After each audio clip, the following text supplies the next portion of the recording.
My brother ruined every friendship I had. So I ended up becoming best friends with the one person he desperately wanted to impress. I'm 26 years old, and my brother Emil, who is 28, has made my life unbearable for as long as I can remember. People often talk about sibling rivalry as though it's something harmless, just petty arguments, childhood pranks, or a little jealousy now and then. But that's not what it was for me. Emil didn't just want to be better than me, he wanted to ruin me. It started when we were young. Every time I made a friend, Emil somehow managed to turn them against me. He was the golden child, charming, confident, the kind of person adults loved. I was the quiet one, the sensitive one, always being accused of overreacting. When I would tell my parents that Emil was lying about me, they would dismiss it as just sibling drama. The first time I really saw how far he would go was in middle school. I had a best friend named Sarah, and we were inseparable. Until one day, Sarah just stopped talking to me. She began whispering with Emil, giving me looks like I was some kind of joke. A month later, I overheard Sarah telling someone that Emil had warned her I was obsessed with her, that I was a clingy weirdo who would eventually betray her. It was all a lie, but it worked. I was left feeling alone, confused, and humiliated. Things got worse in high school. My childhood best friend Josh cut me off completely. He wouldn't even look at me in the hallways. It took years before I learned that Emil had told him I had been bad-mouthing him, making fun of his family, and calling him a loser. None of that was true, but by the time I found out, it was already too late. My parents never took any of it seriously. Whenever I tried to talk about it, they'd say, "You two need to stop fighting," or "You're just being dramatic." They saw Emil as ambitious and popular, someone who could do no wrong, while I was the one constantly picking up the pieces, too exhausted to fight back. College was my escape. I moved to another state, hoping that distance would bring me peace. It didn't. Emil still found ways to interfere.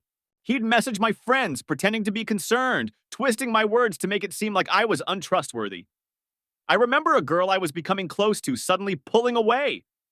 Months later, I found out Emil had sent her a long message about how I had a history of using people. Then came work. I got a fantastic job in my field, something I was genuinely excited about. At first, I thought I was finally free since Emil had never shown any interest in my industry.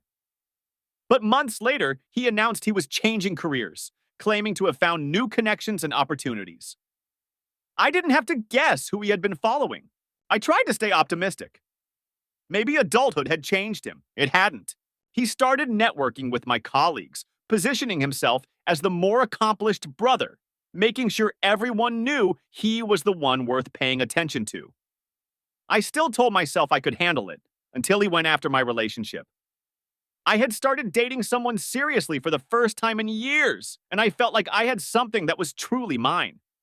Emil had never even met my boyfriend, but that didn't stop him. He swooped in and told my boyfriend that I had a history of cheating, that I was manipulative, and that he was just trying to protect him. It was all a lie, but it didn't matter. My boyfriend broke up with me in a whirlwind of tears and accusations, too overwhelmed to figure out what was true. That was when I reached my breaking point. I considered going low contact, but I knew it wouldn't change anything. Emil had already worked his way into every part of my life. He wasn't just a problem anymore, he was a trap. So, I made a decision. I got a job offer in a new city, in an industry that Emil had never been involved in. It was a fresh start, and I accepted it without hesitation. That's where I met Marcus. Marcus, 30, was everything Emil had always wanted to be: successful, well-connected, and respected. I had heard Emil talk about him for years, desperately trying and failing to get into his exclusive social circle. Marcus was the one person Emil could never impress, no matter how hard he tried. Then somehow I found myself standing next to him at a work event. At first, I wasn't thinking about Emil. I was just trying to survive in my new job and adjust to a new city. But then, something unexpected happened. Marcus and I hit it off right away. We shared the same humor, the same drive, and conversations were easy. By the end of the night, he invited me to another gathering. That's when it hit me. Emil had spent his entire life making sure I couldn't have anything of my own. Every friendship, every opportunity, he found a way to take it or destroy it. But this was something he could never take from me. So I decided to do something I had never done before. I wasn't going to hide, and I wasn't going to avoid him. I was going to take the one thing he wanted most. After that first event, Marcus and I began hanging out more. At first, it was just coffee meetings and work lunches, but it quickly turned into something more: dinners, weekend outings, even casual get togethers at his place with his inner circle. It was effortless. Marcus wasn't just well connected, he had that rare mix of confidence and warmth that made him the center of attention wherever he went. If he liked you, people took notice, and he liked me. Emil had spent years trying to break into Marcus's social circle, but he never got past the surface. He would drop Marcus's name in conversations, trying desperately to make it seem like they were friends. In reality, he was just another name on Marcus's long list of industry acquaintances. So when Emil found out that I, not him, was spending time with Marcus, he took notice. It started with a casual message, pretending he was just curious about how my new job was going, followed by a few more questions. He wasn't subtle, he wanted details. How did I meet Marcus? How often did we talk? Had he mentioned Emil at all? I kept my answers vague, acting like it was just a casual work friendship, nothing serious, nothing worth his attention. I could almost hear his frustration through the screen. Then came the event invitation. Marcus had invited me to a private gathering, one of those events that wasn't publicized and that you didn't just ask to attend. You were either invited or you weren't. Emil had tried to get into these circles before. He had name-dropped, networked, and even tried to charm his way in, but it had never worked. So when I showed up, mingling effortlessly with the very people Emil had spent years trying to impress, he must have lost it. It didn't take long before he started fishing for an invite. He casually mentioned the event in conversations, testing if anyone would offer him an invitation. They didn't. That's when he got desperate. A few days later, Marcus pulled me aside. He had something to tell me. Emil had reached out to him, warning him about me. Apparently, Emil had told him I was a manipulative liar with a history of using people, and that I was only getting close to Marcus because of his connections. He painted himself as the concerned older brother, looking out for someone who didn't know any better. What he didn't realize was that Marcus didn't take people's words at face value. Instead of believing Emil outright, Marcus asked me about it first. "This doesn't sound like you," he said, watching my reaction carefully. When I explained Emil's history, Marcus nodded thoughtfully. "I've seen this before," he admitted. "People who are desperate to prove their worth by tearing others down." That's when he laughed, because Emil had just exposed himself. The damage had already been done, though. Word spread quickly, and Emil's attempt to sabotage me became the talk of the group. Just like that, he became known as the desperate outsider, trying to claw his way into a world that didn't want him. For the first time in our lives, the roles had reversed. I wasn't the one scrambling to defend myself. He was the one losing control. And he panicked. He tried a new tactic, playing the nice brother. Suddenly, he was reaching out more, asking how I was doing, acting like he wanted to reconnect. I played along. I wanted to see how far he would go. He started acting as though we were close, like all those years of sabotage had never happened. He made sure to comment on my posts, react to my stories, making it seem like we had reconciled. Marcus noticed something one evening over drinks. He gave me a knowing look and said, "You know he's trying to pull you back in, right?" I was aware, but this time I wasn't going to let it happen. For years, I had been the one left reeling, always caught off guard. Even now, part of me was bracing for his next move, but I reminded myself that this situation was different. I wasn't that vulnerable child anymore. So I waited, letting Emil believe he was getting the upper hand. Then, after gathering my strength, I confronted him, calmly and casually. At least that was the tone I hoped to convey. I asked him why, after all these years of barely speaking, he was suddenly so invested in my life. He fumbled and made up an excuse, claiming he wanted to fix things, acting as if he was only looking out for me. I didn't argue. I didn't react. I just watched him realize I wasn't buying it. He tried to backtrack, laugh it off, play it cool, but it was too late. For the first time ever, I was the one in control. Emil couldn't handle it. He had spent years making sure I stayed beneath him, controlling every social and professional space I tried to step into. But now he had lost controls, and it drove him mad. Unable to break up my friendship with Marcus, he did what he always did. He started spreading rumors. At first, it was subtle. Small whispers in the right ears, vague comments that would plant doubt. Someone mentioned that Emil had been asking about me, wondering if I was really as nice as I appeared. Then the story shifted. I was opportunistic, using Marcus for my own gain, only part of the group for selfish reasons. Classic Emil. He never outright accused anyone because he knew how to let people form their own conclusions. But when that didn't work quickly enough, he escalated. He fabricated a tech scandal. Emil made fake messages, attempting to make it look like I had been bad-mouthing Marcus behind his back. They were carefully crafted, just vague enough to be believable, just inflammatory enough to cause harm. He wanted it to work. He needed it to work, but it didn't. By now, Marcus knew me. He knew my habits, my way of communicating. The moment he saw those messages, he knew something was wrong.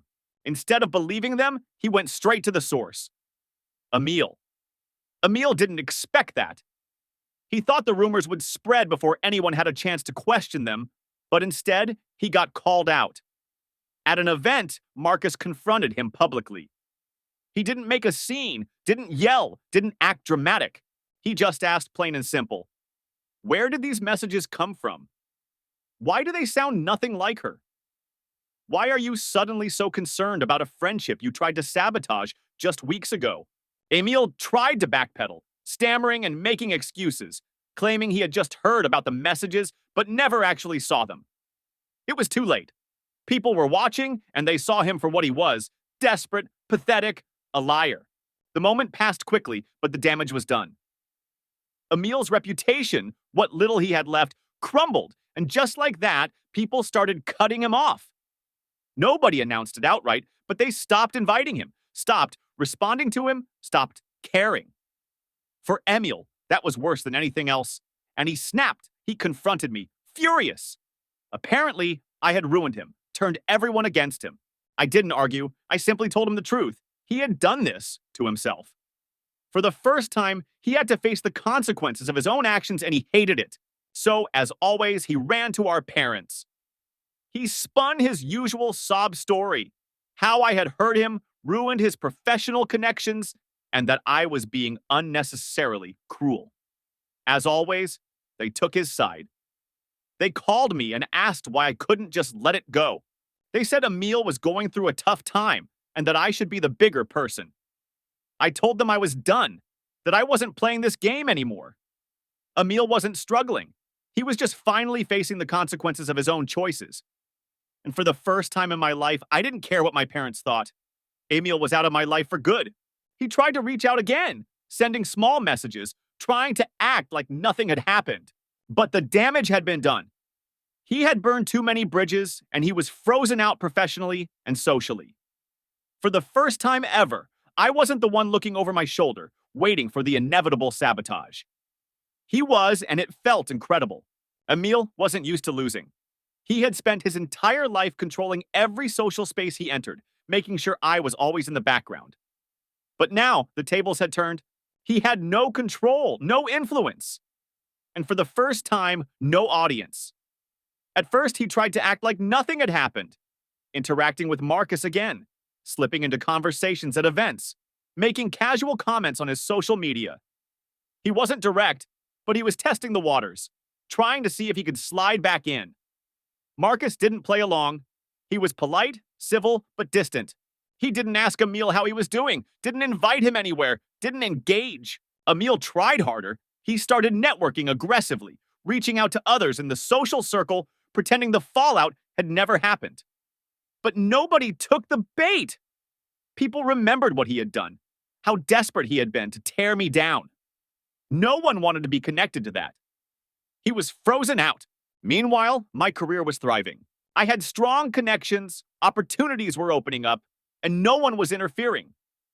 For the first time in my life, I didn't have to look over my shoulder, waiting for sabotage. And Emil hated it.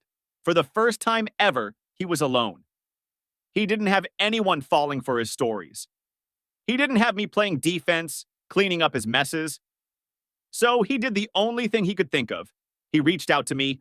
The message was long, too long. A mix of nostalgia, guilt-tripping, and fake sincerity. He missed me. He regretted how things had played out. We were brothers after all. Didn't I want to rebuild that? I gave him a simple response. If he truly wanted a relationship, he needed to take a hard look at himself. Not just say sorry, not just pretend to change. He had to actually change. He didn't respond because he wasn't interested in changing. He was interested in control. And for the first time, he wasn't getting it. Marcus watched everything unfold from the sidelines. One night, over drinks, he looked at me and smiled. "You won," he said. He was right. I had spent my entire life feeling like a victim of my brother's schemes. But not anymore. I wasn't scared of him. I wasn't waiting for the next attack. I had finally won, and I didn't need his approval. I never did. So I did the only thing left to do. I let go.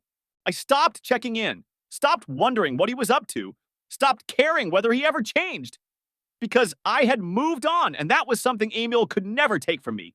Months later, Emil, having failed in his attempts to manipulate his way back into social circles, was experiencing something new: isolation. He wasn't being invited to industry events anymore.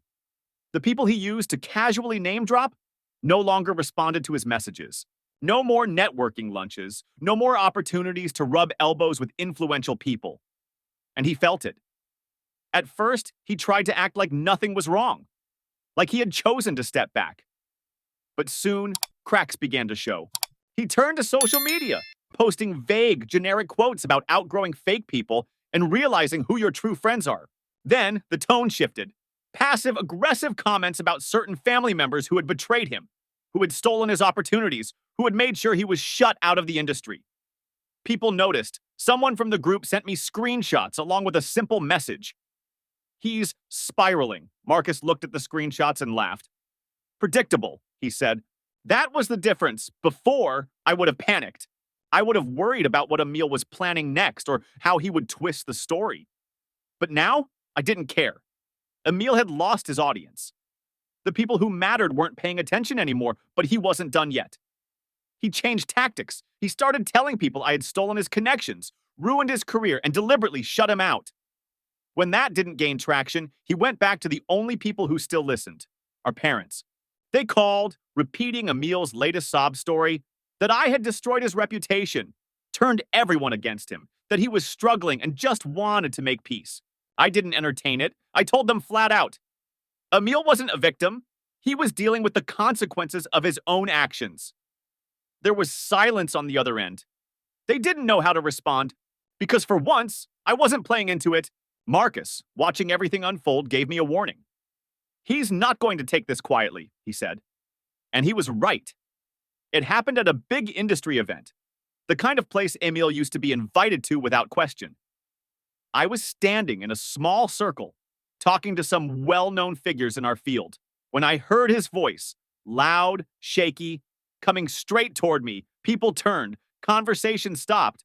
Emil stood in front of everyone, his face red, his expression unreadable, somewhere between anger and desperation. And then he started talking. He said I had ruined him, that I had made sure no one in the industry would work with him, that I had orchestrated everything to turn people against him. Emil's outburst echoed through the room, accusing me of sabotaging his career and shutting doors that he had worked tirelessly to open. The scene was loud and chaotic, with people slowly stepping away, unwilling to be part of the drama. Marcus stood firm, waiting until Emil had exhausted his words, then calmly responded, "No one turned against you, Emil. People just don't like manipulative liars." Silence followed as Emil's eyes darted around the room, searching for anyone to support him. No one came to his defense. No one agreed with him. He had nothing left, so without another word, he stormed out. But unlike before, there were no sympathetic glances, no whispered reassurances. Over the following weeks, people still spoke to him out of courtesy, but the power he once wielded was gone. He wasn't blacklisted outright, but the invitations grew rarer and responses slower. It was a slow fade instead of an immediate collapse, and the damage hit quickly. People reached out to me, some offering support, others simply confirming what they had already suspected, that Emil had been digging his own grave for years. That was it. The final piece of control he thought he still had was gone. For the first time, I wasn't the one trapped in his shadow. He was trapped in mine. After his public meltdown at the event, Emil disappeared from the scene. There were no more forced smiles at industry gatherings, no more casual attempts to insert himself into conversations, and no more networking to repair his damaged reputation. He was gone. People whispered, of course, in quiet conversations over coffee and through hushed remarks at events. But no one wanted to be associated with his mess. One by one, people started distancing themselves from him. Even those who had once tolerated him still spoke to him, but it was all superficial, surface-level conversations with infrequent invites. His influence quietly faded. He still had people around, but none he could truly trust, and for someone like Emil, that was worse than outright rejection. Some unfollowed him on social media, while others quietly removed him from group chats. It was over. Then, like clockwork, my parents called. They were worried about him, saying he felt alone and asking if I didn't think it was time to fix things. I gave them my final answer. I was done. For years, Emil had manipulated every aspect of my life, destroying friendships, spreading lies, and trying to control my career. Now that he was facing the consequences of his actions, he wanted me to clean up his mess. That wasn't going to happen. Marcus had been watching everything unfold from the sidelines. One evening, he summed it up perfectly. He has two choices. He can either grow from this or self-destruct. Either way, it's not your problem anymore. And that was the truth. Emil was no longer my responsibility. He never had been. But he wasn't finished yet. His last attempt came in the form of an email. It was long, full of nostalgia, memories from our childhood, and accusations about how I had ruined his life. He claimed it was my fault he had lost everything, his career, his social life, his reputation. He played every card he could, guilt, nostalgia, even a hint of fake remorse. I didn't respond. Silence was the best revenge. Months passed, life moved on. And then I learned through industry connections that Emil had moved to a new city and was starting fresh, somewhere where no one knew his history. It didn't take a genius to figure out why. He had burned too many bridges here, and there was no way back in. Even in his new city, things weren't going as smoothly as he had hoped. His reputation followed him. People talked, and his past behavior wasn't something that just disappeared. His name didn't carry weight anymore. His connections had dried up, and he had no more shortcuts. Eventually, even my parents stopped trying to fix things. They stopped calling about him, stopped pushing for reconciliation, and stopped acting like I was the one who needed to make things right. Deep down, they knew Emil had done this to himself. And I thrived. I had a solid career, a great social life, and real friendships built on trust instead of manipulation. For the first time in my life, I didn't have to look over my shoulder. Marcus was still by my side, proving that genuine friendships were possible, that not everyone was out to betray me. As for Emil, I didn't even think about him anymore. For the first time, he had no power over my life, and that was true closure. Nearly a year had passed, and Emil had been completely out of my life. No messages, no sudden appearances, no new drama. He had moved away, struggling to regain his footing, and from everything I had heard, nothing had changed for him. Then, out of nowhere, a long message appeared on my phone. It was from Emil. He started with the usual, nostalgic talk about family, the history we shared, and how he had been reflecting on the past. Then came the New Leaf speech. He claimed he had changed, that he had grown, and that he just wanted to make amends. It was the kind of message I might have believed years ago, but I had seen this pattern before. Emil didn't do genuine remorse. He did strategic remorse. I forwarded the message to Marcus, who responded instantly. He wants something. I did a little quiet digging, reaching out to a few industry connections who had interacted with Emil in his new city. The picture that formed was exactly what I had expected. Emil had lost another job. The details weren't clear, but the pattern was the same.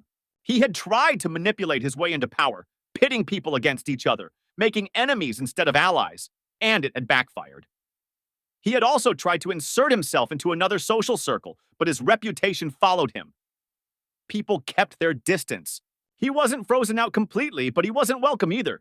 And now, suddenly, he wanted to reconnect with me? The guilt tripping was all over his message. Family should stick together. You're my only real family left. I don't want us to be like this forever. The most surprising part? My parents weren't involved this time. They didn't call, didn't pressure me, didn't try to convince me to let Emil back in. It seemed even they had grown tired of dealing with his mess. But the biggest red flag? There was no real apology. He said things like, I know I made mistakes, but never actually admitted to anything specific. No mention of the friends he turned against me, the lies he spread, the career sabotage, the ruined relationships, the years of manipulation. Just vague words. So I decided to test him. I responded with one simple question. What exactly are you apologizing for? He didn't expect that. His response came quickly. Why do you always have to be so difficult? And that told me everything I needed to know. He hadn't changed. He still expected me to forget everything, to pretend like none of it had happened, to let him back in just because he wanted it. So I made my final decision. I told him I wasn't interested in reconnecting. That was it. No anger, no long speech, no rehashing the past, just a simple statement. He tried one last trick. You'll regret this when I'm gone. Maybe once upon a time that would have worked, but now it didn't even register. I blocked him on everything. Phone, email, social media, done. Marcus and I met for drinks that night. He took one look at me, smirked, and raised his glass. Proud of you, he said. We toasted, and just like that, Emil was out of my life for good. For the first time in my life, I had peace. No waiting for the next betrayal, no second-guessing every friendship, no dealing with Emil's drama. And the best part? Life was thriving without a minute.